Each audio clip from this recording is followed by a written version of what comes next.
इस वीडियो को देखने के बाद आपका इलेक्ट्रोस्टैटिक्स का पूरा रिवीजन हो जाएगा।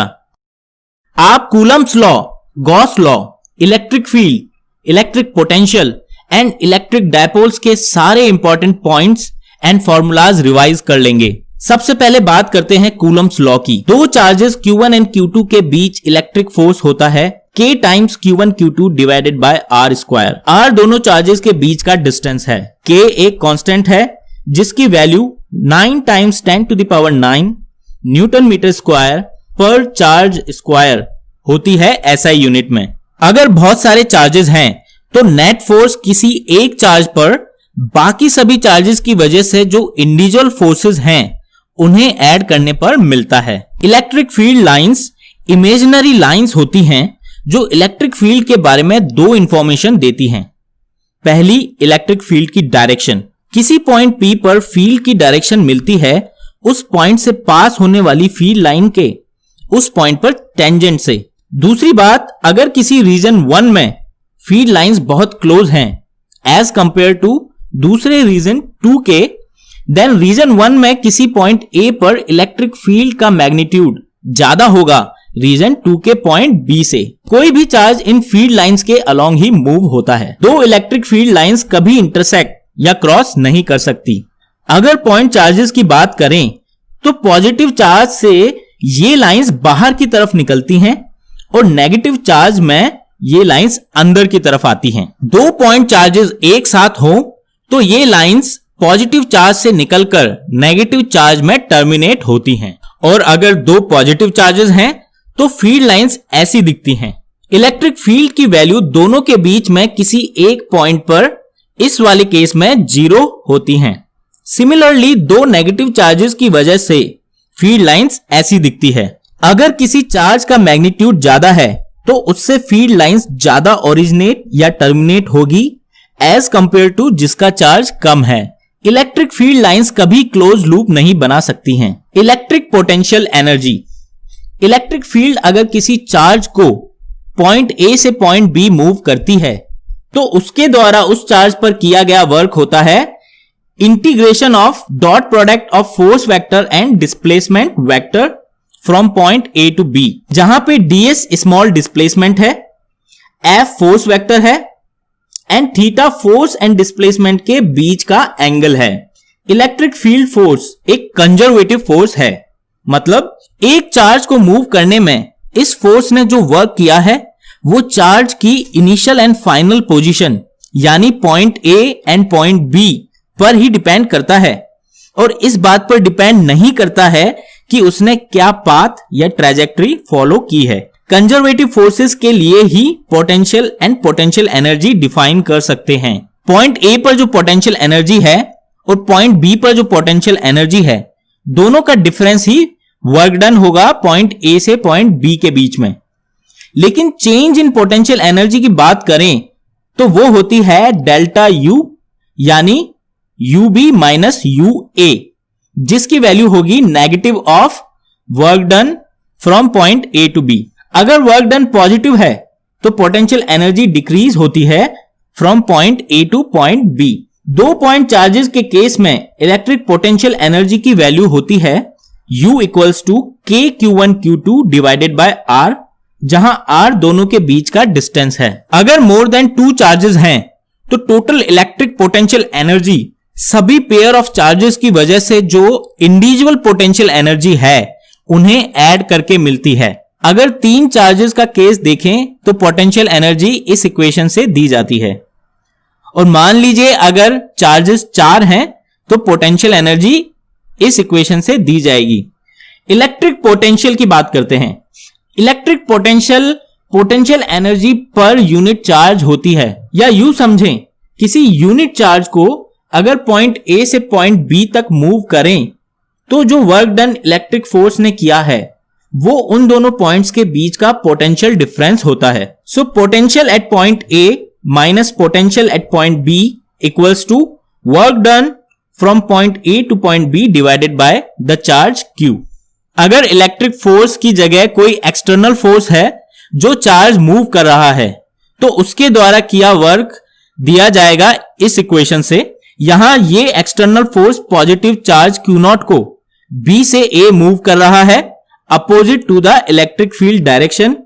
इसीलिए work done by external force होगा negative of work done by electric force. अगर पॉइंट B इंफिनिटी पर है तो work done by external force होगा charge Q0 multiply by potential at point A, क्योंकि पोटेंशियल एट इंफिनिटी को 0 माना जाता है। पॉइंट चार्ज Q की वजह से किसी r डिस्टेंस पर पोटेंशियल की वैल्यू होती है KQ डिवाइडेड बाय R।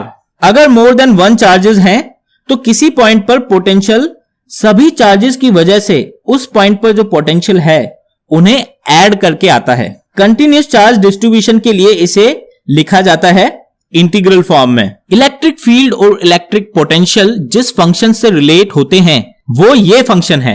यहां पर dv बाय dx होता है पोटेंशियल फंक्शन का partial differentiation with respect to x। Partial differentiation का मतलब होता है कि हम पोटेंशियल फंक्शन को, जिसमें कि x, y, z सभी वेरिएबल हैं, लेकिन अगर x के टर्म्स में पार्शियल डिफरेंशिएशन कर रहे हैं तो बाकी वेरिएबल्स को हम कांस्टेंट मान लेते हैं, यानी कि y एंड z को कांस्टेंट मान के हम x की टर्म्स में पोटेंशियल फंक्शन को डिफरेंशिएट करते हैं। अगर एक ही वेरिएबल है, जैसे रेडियल डायरेक्शन में डिस्टेंस r, तो लिख सकते हैं electric field equals to minus dv by dr। इसे इस तरह भी समझ सकते हैं कि जो पोटेंशियल और डिस्टेंस का ग्राफ है उसका जो किसी पॉइंट पे स्लोप है उसकी नेगेटिव वैल्यू उस पॉइंट पर इलेक्ट्रिक फील्ड की वैल्यू बताती है। यहां से अगर हम इंटीग्रेट करें तो हमें मिलता है VB minus VA equals to negative of integral from point A to point B of electric field vector dot displacement vector.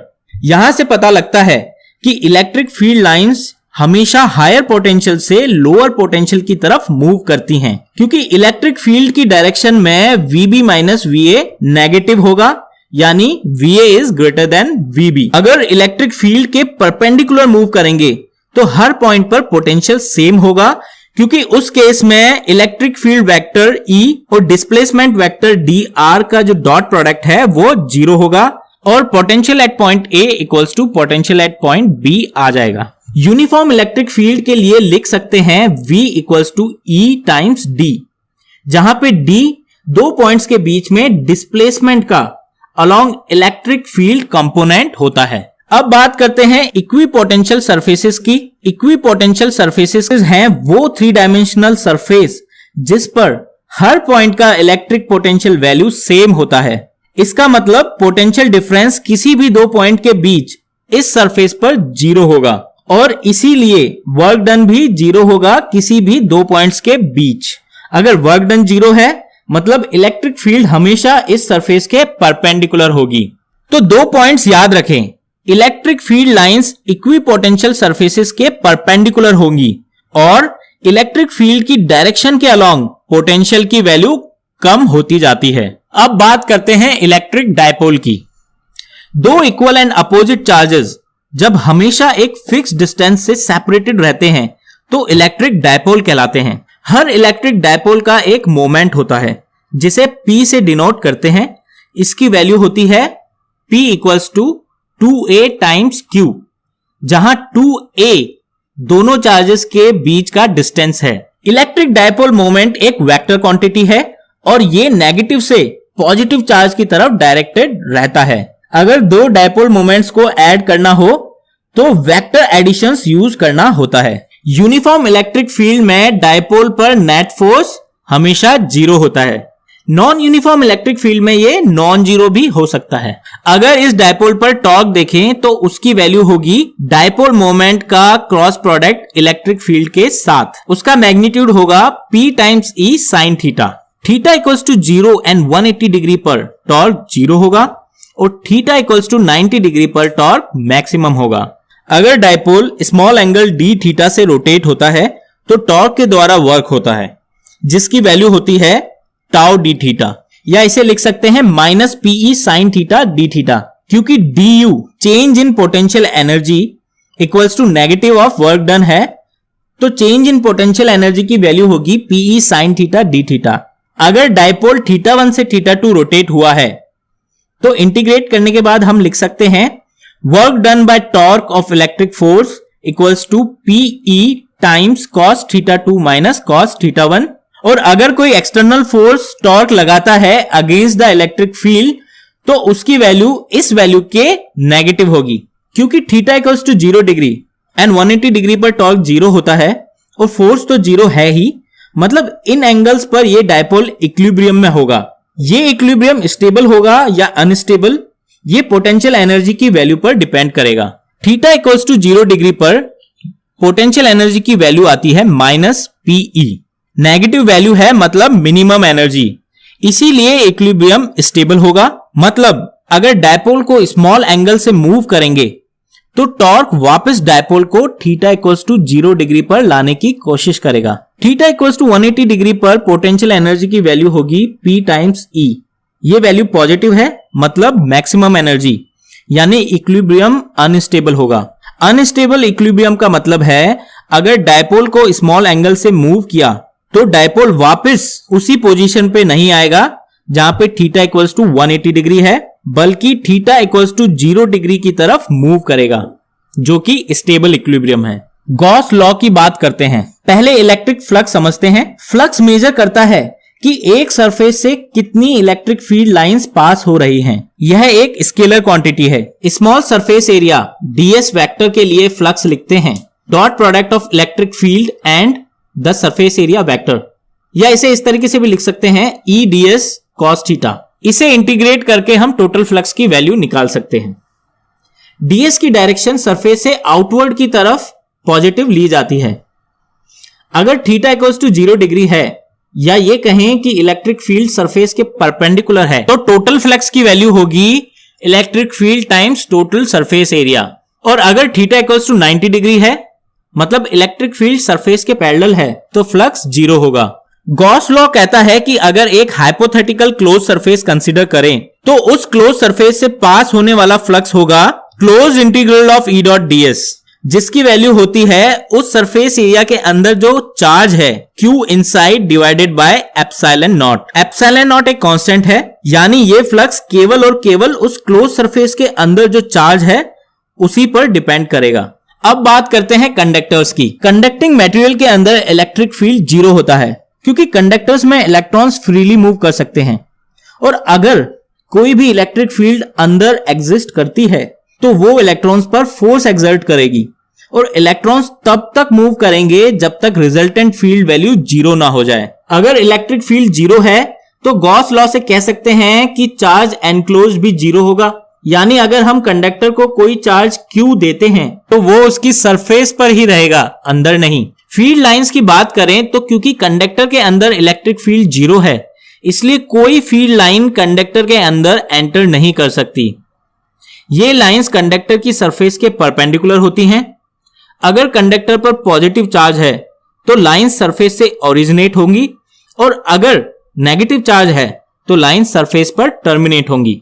क्योंकि कंडक्टर के अंदर फील्ड 0 है तो अंदर के हर पॉइंट पर पोटेंशियल वैल्यू इक्वल होगी, यानी सरफेस पर जो पोटेंशियल वैल्यू है वो ही अंदर के हर पॉइंट पर भी होगी।